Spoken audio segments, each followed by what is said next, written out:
Hold on.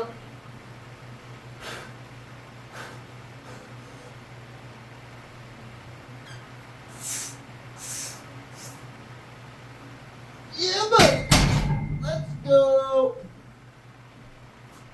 What's up, guys? It's your boy Pete from PFM Fit.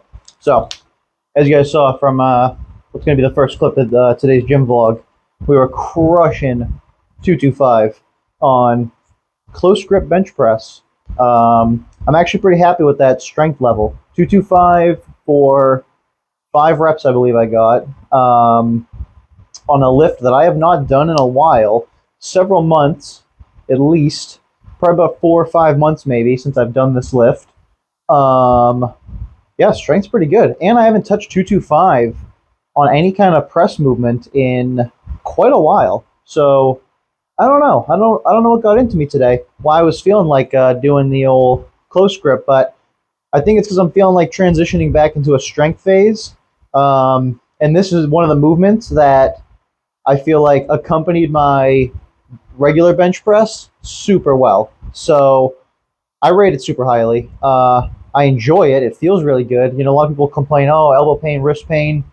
I don't really have that problem. Feels fine to me. Even full range of motion, touching the chest and everything. So, yeah, crush that.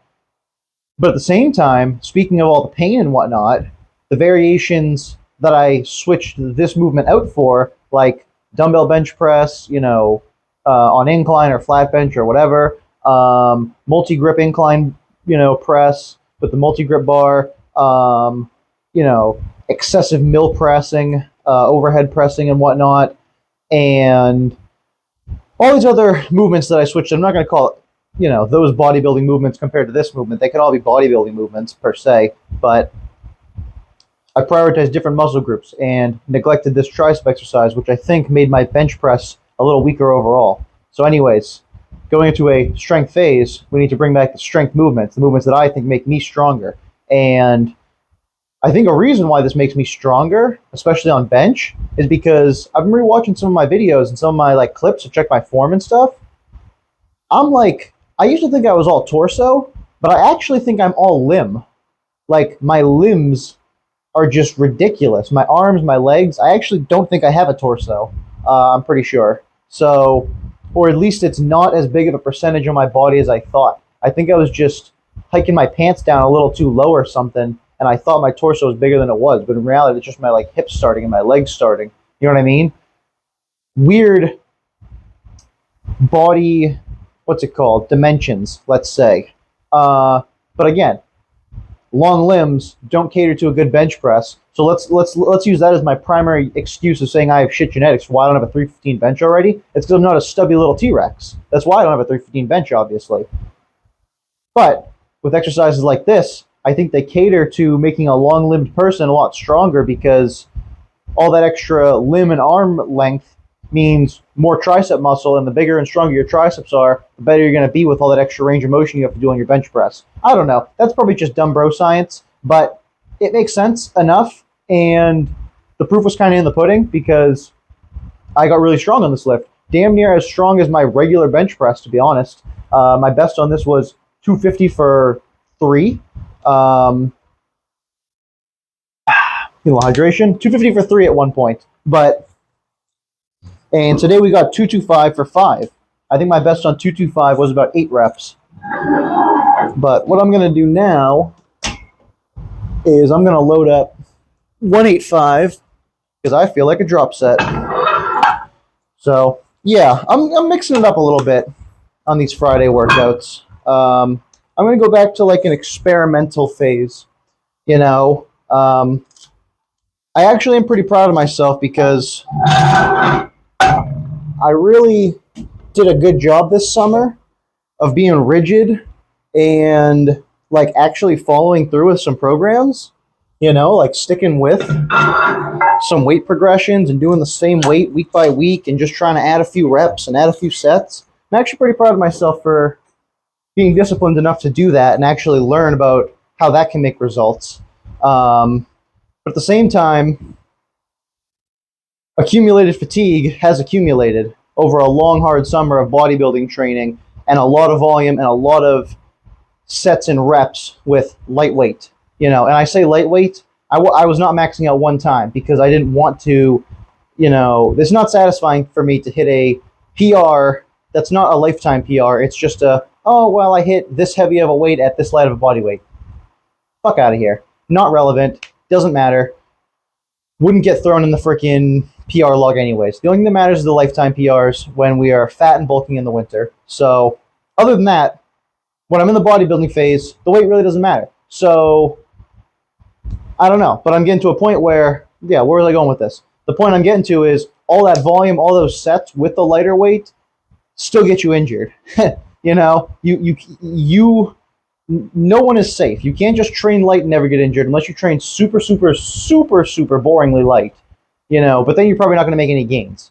Like, bodybuilding can fuck your joints up too, just from, I feel like, overuse and overstimulation maybe, even though I'm not going heavy. Like, you're not hurting yourself because you're ego lifting. You're hurting yourself because you are just putting a lot of fucking mileage on your body, I guess. That's something I kind of learned.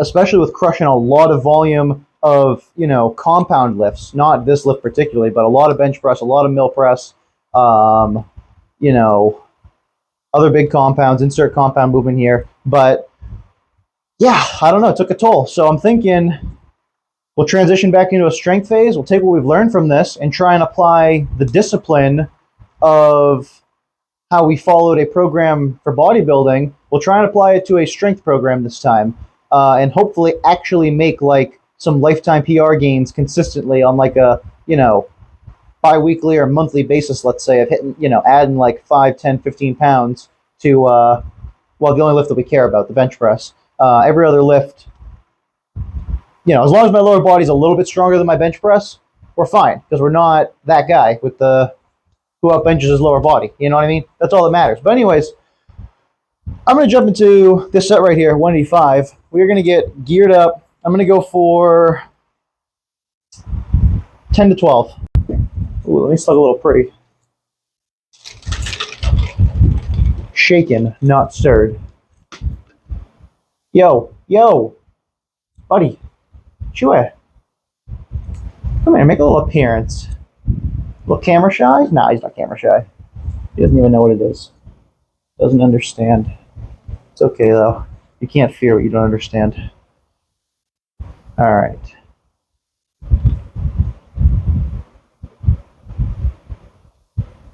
Actually, you probably can fear what you don't understand. I mean, honestly, like, good boy. Let's not even get into the philosophy of that.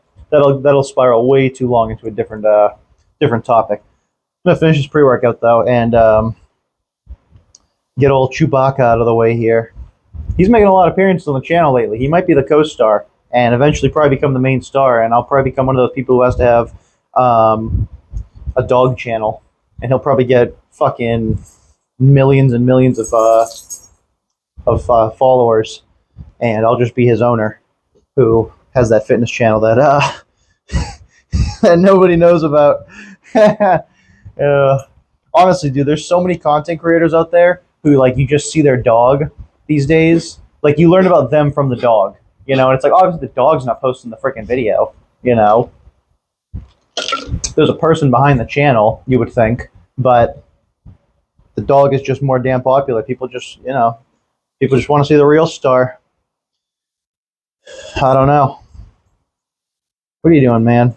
Rubbing your face against my leg? All right. Can you be trusted to be here while I hit this set? Probably fucking not. But, oh well. You can jump down if you don't want to be here. Actually, hang on. I gotta get this microphone out of the way.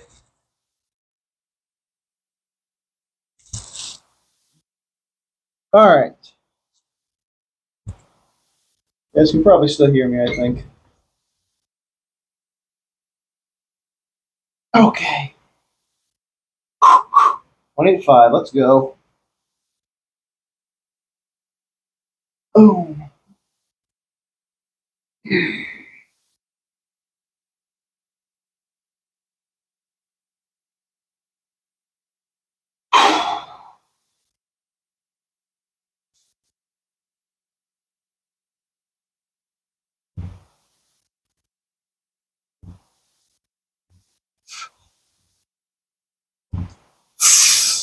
All right, that's 6. Easy.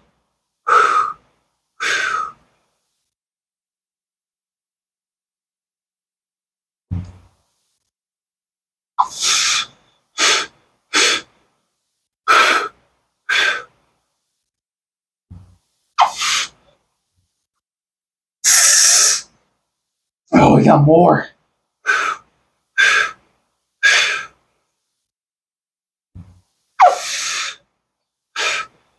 Can I get 15?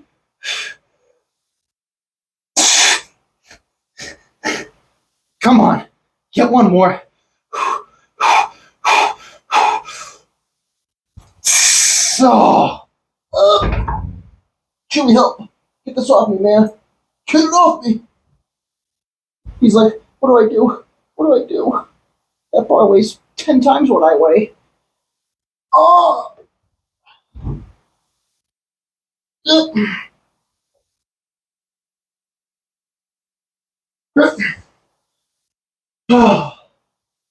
Okay. And that's why we put the splatter arms up. That is why we put the spotter arms up when we go to fail people. When you think you got 15, when you were only going for 12, and then you fail that 15th rep, the last thing you want is any amount of weight on your chest without spotter arms. And the only freaking other living being within enough proximity that can help you is a 12-pound poodle. Not what you want. So, always remember to throw your spotter arms on people. Always, always. That's literally the only reason I got this rack.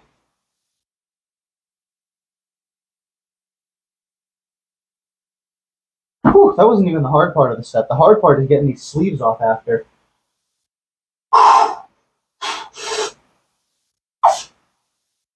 Oh my god. Close grip, it's the worst too, because on close grip, your triceps are so much more pumped than on a regular bench press.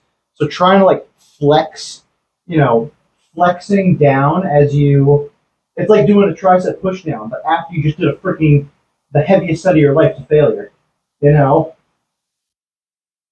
All right, so now I'm really happy with myself for getting 14 and a half reps there on 185, which is actually almost a PR. To be fair, I probably have hit some rep PRs without even realizing it. I don't know what my 10 rep max on flat bench used to be or is, but I feel like if I'm doing sets of 10 with 210 and 215, like I'm kind of at now, I think those are PRs. So to be fair, I did kind of bodybuild my way up to being able to rep, weight that I could easily hit as I was building up to my higher sets in the mid 200s, like the 245s, the 255s, 265s, 275s, and all that good stuff. But I couldn't just rep out those weights as cleanly or efficiently as I could now with the bodybuilding phase, and really focusing on the weight in a hypertrophic and volumized way by doing 3 sets of 10, with 195, all the way up to I'm at 215 currently. So, we started at 195, easy. I did pause reps on my friggin' chest, 3 sets of 10. Then add the 2.5s on, go to 200, 205, 210, keep working our way up. Some weeks took a week or two to grind through. And it's kind of annoying because when you think about it, these are light weights that I've always been I've been hitting these weights since high school. Oh yeah, sure. But I was never repping them as cleanly, and I was never getting as much actual hypertrophy out of them or doing as much volume of those weights. And I actually think it made a lot of mass gains and muscle gains. That's why I think it was more of a bodybuilding phase. But I want to take what I learned from that and what I gained from that physically and mentally, and then apply that to a strength phase coming up. We're going to transition into that. So, yeah, look at this freaking guy being a good little boy. Look at him. Fucking good boy of the year over here. He's never... Maybe it's just on camera. He's just never this calm, chill, relaxed, especially in the gym when I got all the chaos and the weight banging going around. He's never this calm and chill in here. And yet, throw the camera on. He just wants to fucking sit there and peacefully, quietly sit in front of the fan, sprawl out on my bench, and go about his business. I guess I don't know. I mean, I'm not gonna move him. I'm not gonna move him. I'm gonna complain about it because um, he never does this anytime ever. I've never seen him this freaking relaxed. I don't know, man. Why are you so relaxed? Usually a friggin' stress ball. Usually fucking all wound up like me, bro. I don't know. He doesn't give a fuck right now. I just disturbed him. I ruined it. But anyways, I'm gonna cut. I'm gonna show you guys the next exercise. Show you that up next.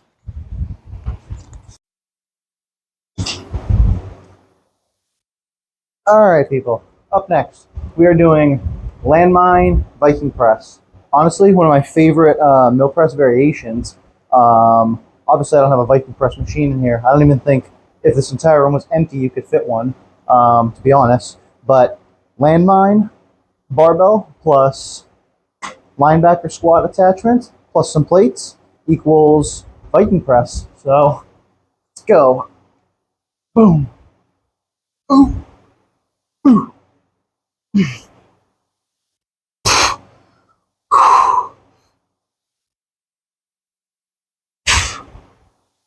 Eight, 9, 10.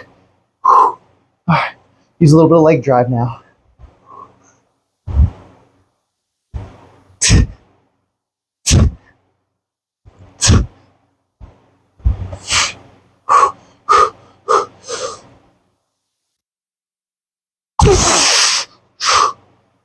Oh yeah, double dipping like Thor taught us. Whew. Oh, that is such a good pump on the shoulders. Yeah. Wow, feels good. We're supersetting this though with ab wheel rollouts. So yeah. Whew. Wow, it took a lot of me. What did I get? 15 reps there? 16 maybe? I think it's 15. Um, Holy. I think I'm gonna try and I think I'm gonna take a little break from just your regular seated dumbbell mill press, your regular seated barbell mill press. Those are always the tried and trusted, overhead press methods for me. I love those two lifts, don't get me wrong. But I don't know, I think I'm going to go take a little break from that and try and overload some Viking press for a while because it gets a crazy pump on the shoulders without hurting them too much. At least, right now it's feeling pretty good at a 15 rep set. But either way, I think I'm going to transition out of focusing so much on growing my shoulders. We'll still have shoulder day once a week most likely, but not twice. I think the twice a week is what's really putting a lot of excess strain on the joints, on the rotator cuff, and all that, and causing a little bit of pain for all my other workouts really. But whew, either way, we're also going to keep experimenting with different shoulder movements. On these more like freestyle Friday, fun Friday workouts, Friday fun day kind of workouts that we got going on where we're not really caring too much about the program unless we do a same exercise from last week and then we'll try and overload or, hit the same weight for more reps. But, yeah, I'm going to try a couple more variations throughout this workout, to try and replace my front delt raises with something else, maybe a cable version, try and do, we're going to hit some rear delts, obviously, we're going to hit some more side delts and some dumbbell raises or something like that. But yeah, I'll show you guys the abs up next. So let me show you what we got going on there. All right. Ab wheel rollouts. Let's go. Yeah, buddy, we're going for about 20 reps of this.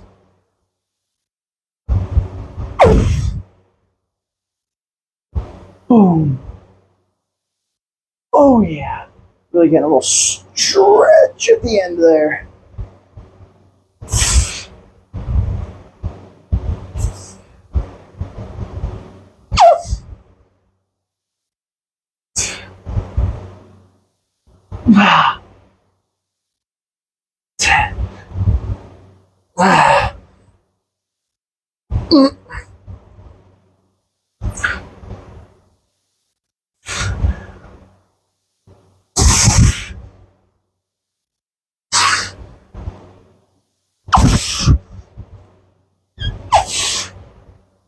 2 more.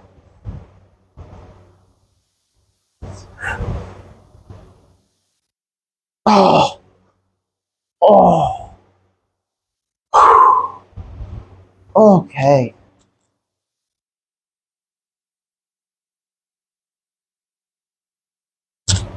Whew.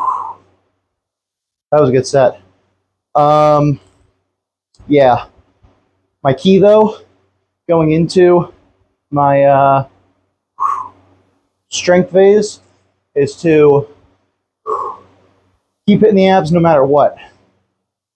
Always keep training the abs because I firmly do not believe in the, you know, science bros in the gym who are like, uh, you know, you can only get abs through diet. You can only, um, uh, do it by reducing body fat, blah, blah, blah, all that stuff. Not true. While you can't spot reduce fat, uh, I think you can if you call it converting fat into muscle because, you know, I have not really changed my diet particularly too much, nor has my weight fluctuated very much. I try and eat high protein, but I don't always eat the leanest or healthiest foods or an exact amount of calories. I don't even track my calories or meal prep or anything. But point is, I train my abs fucking hard. Train my abs every single workout, except for leg day. But at the same time, tell me why my abs got sore after doing heavy freaking squats with a very upright posture. Oh, because squatting takes a lot of ab bracing, so it's still hitting abs, isometrically or not. But point is my abs look way better than they used to before I was training abs frequently, but while I was bulking and eating even shittier than I am now. So all I did was barely clean up the diet. I wouldn't even say that's what was the driving factor of change. I'd say training smarter and isolating different muscle groups like the abs, like the delts and the arms and all those muscle groups I wasn't hitting. I guess it sounds a little stupid when you say it like that, but at the same time, maybe you need to hear it. Who knows? Point is, I think if you train your abs frequently enough, even if you're bulking, if you have visible abs when you're cutting, you'll have visible abs when you're bulking because you actually train your abs. You actually have muscle there. That muscle will show even with a little bit of fat on it. If you flex your bicep, even with a little bit of fat, you can still see the peak, contract like this and this. Same thing with your tricep. You should still see a bit of something, yeah, you might not always have a ripple down your chest or all the striations you always had, or the leanest looking six pack with the deepest etchings, but, as when you're in the peak summer cut season, but you'll still have abs. That's better than a beer gut. That's better than no abs, flat stomach, melted ice cream look, and if you don't have any ab muscle right now, you can't plank for more than like a minute or do 10 sit-ups, and you're already high body fat percentage, well, yeah, you need to diet and you need to build muscle in your abs. You need to do both things because you kind of have neither. You don't have the low body fat percentage or you don't have the muscle to compensate for that. So you need both. But if you suck at the dieting part or you don't want to lose weight and you're not super high body fat percentage, you can see a bicep vein if you get a pump or whatnot, let's say, kind of like me. I don't really have a resting bicep vein, but if I get a good pump, I got it. Point is you can have abs visibly if you just train them frequently. So I don't know, long-winded rant, not even what this video is about at all, but just talking about abs, that's what we've been hitting. So anyways, that was my top set there. 2 plates and a half, not like 225 and a half, but like just 2 plates on landmine. That's the funny thing about landmine. It's kind of tough to track like the weight on it a little bit because it's like halved, but so the plate math doesn't add up the same. So you got to actually think about it a little bit, which is more math than I like to do in the gym. But we're gonna jump into our next circuit of exercises, which I think is going to be some rear delt, side delt, and then we're going to finish with chest flies and front delt. So yeah, show you guys that up next, people. Boop. Yeah, all right. Let's go. We've got Cable chest fly up next. Oh yeah. Boom. I do love me some incline chest fly, or some cable chest flies on an incline bench. It does feel damn good. Oh. Ah. 6, 7, 8, 9.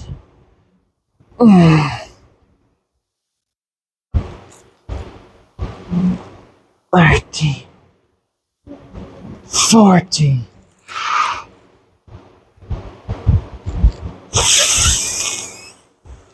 15.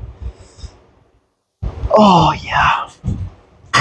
Oh yeah. Always be sure to kind of do like a nice little pause there. Have a little pause tempo where you stop like right here, especially on the last rep too. I really like live in that stretch for a moment and let it pull you down as you put the weights away. But whew, yeah, just flies. Good stuff. I literally have been like taking a break from incline benching lately. Like no dumbbell incline, no barbell incline, no multi grip. I've just been doing like chest flies because I feel like they always hit more the upper pec. Like it's always like the upper part up here that gets really sore from it. And I'm actually tracking my chest flies and overloading them week by week in like a 10 to 15 or 15 to 20 rep range. It just feels damn good. I mean, I don't know if I'm going to build a big chest that way. I'm definitely not going to get a stronger incline bench, I don't think. Maybe I will, who knows. But I think it's good to train my pecs through that deeper range of motion rather than just being a barbell bro.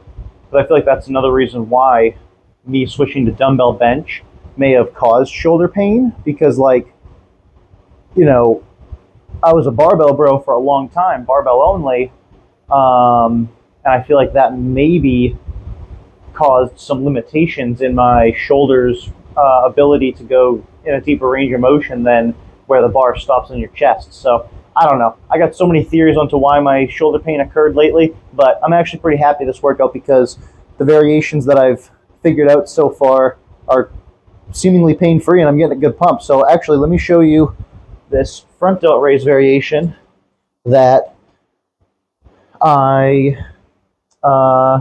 doing here. So yeah, I'm gonna pivot the camera to right here. So I've seen some people do this before. This is the first time I've ever tried this, but they're doing front raises with the rope handle from the cable. But I don't like the way this thing flosses my taint when I stand super upright, and I figured I can't even feel the delt stretch there, but if I bend forward a little bit, or a lot of it, like I'm doing a bent over row, honestly, and I have no idea what this camera angle looks like, could look shit, who knows, but I really feel the stretch in my front delt, a little bit of traps too, but it's okay, and then, boom, raise. You don't have to freaking credit card swipe your taint, and get actually a really good front delt pump. Pain-free, by the way. It's the most important part.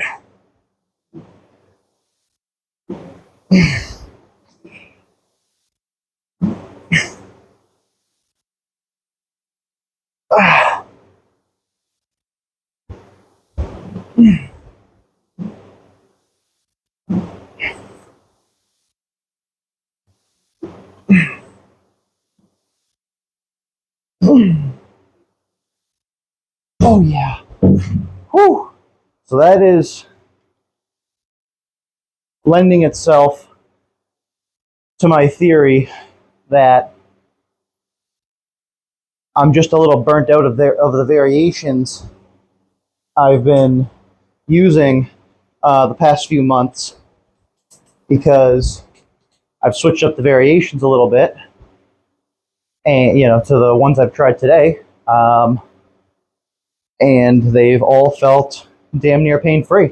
Almost all of them. I mean, yeah, like on those single arm exercises, left side felt weaker, like I could do less strict clean reps, but that's the side that's been having the pain. So I don't expect it to be like PRing on these, exercise I've never tried before. I'm not trying to do that, but if I can do it without pain for a good amount of reps, and then if we can do that week by week pain free while also like getting a little stronger, we'll make mad gains that way. We'll make a ton of freaking, we'll throw a ton of meat on the shoulders, you know, and it'll be healthy. It won't freaking hurt or make it so I don't even want to like eat food because it, you know, shoveling food into my mouth with a fork with my left hand just hurts holding my arm up, you know, like that was so annoying.